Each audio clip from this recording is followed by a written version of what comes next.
I actually saw you for the first time a long time ago in an off-Broadway show called Killer Joe. Yes, Ooh. wow. Yeah.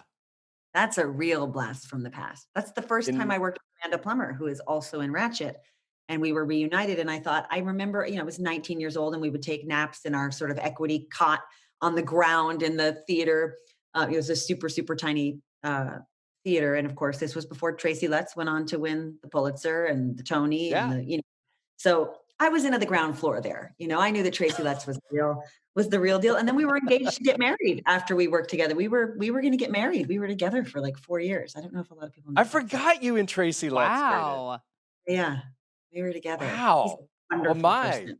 Yeah. how things have changed. Yeah. But that's like what?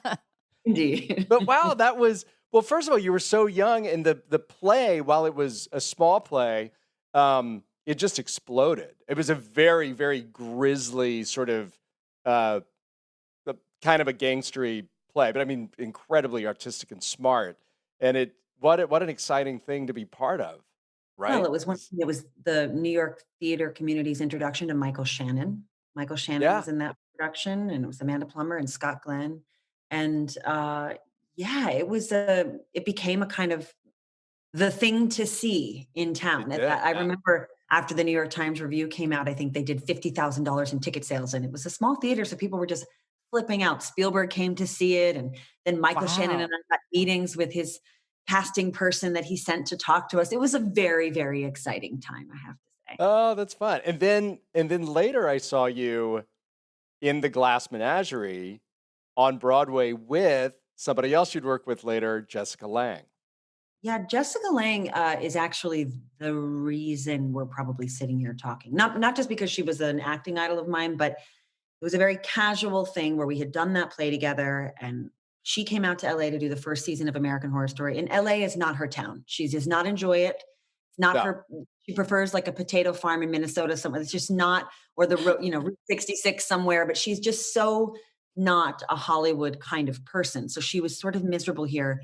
And I was supposed to go do a play in New York with Kevin Kline that got canceled at the very last minute. And so I stayed and I went with her to this dinner, and Ryan came, and I had worked with him a long time ago, but we kind of lost touch. And she just threw her arm around me and said to Ryan, "Can't you find something for her to do on American Horror Story?"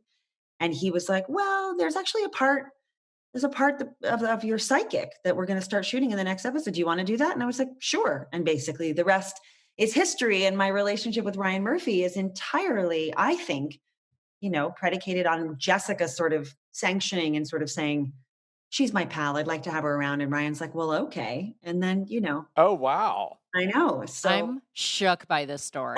I know, it's kind of amazing. Well, because it's so weird. If I had done that play had all Yeah. got, which can't tell you how excited Hal Prince was going to direct it, and I had done these readings with Kevin Kline. I was just so excited about it. And then at the last minute, we couldn't get a theater, and it was this whole thing, and so it fell apart. And had it not, I don't know if we'd be sitting here today. I don't know if I would have gotten to play Wow. any of those parts. I have no, so Jessica, I owe her some big time things. I don't know what I don't know what they would be, but I owe her some I know. stuff. How do you Yeah, you you owe her a want to send her a potato thank you farm note? in Yeah, Minnesota. exactly. I'm gonna buy her a potato farm in Minnesota. Nothing would make her happier. Or like some fancy Leica camera, but I think she already has one. She's such an extraordinary Mm. photographer. I don't It know. was The really problem with Jessica Lange is if she wants a potato farm, she can buy one of her own. yeah, And she exactly. will. So Mm. she will. So she actually has one. So I don't know why. I know. I was going to say, I think Yeah. it's already there.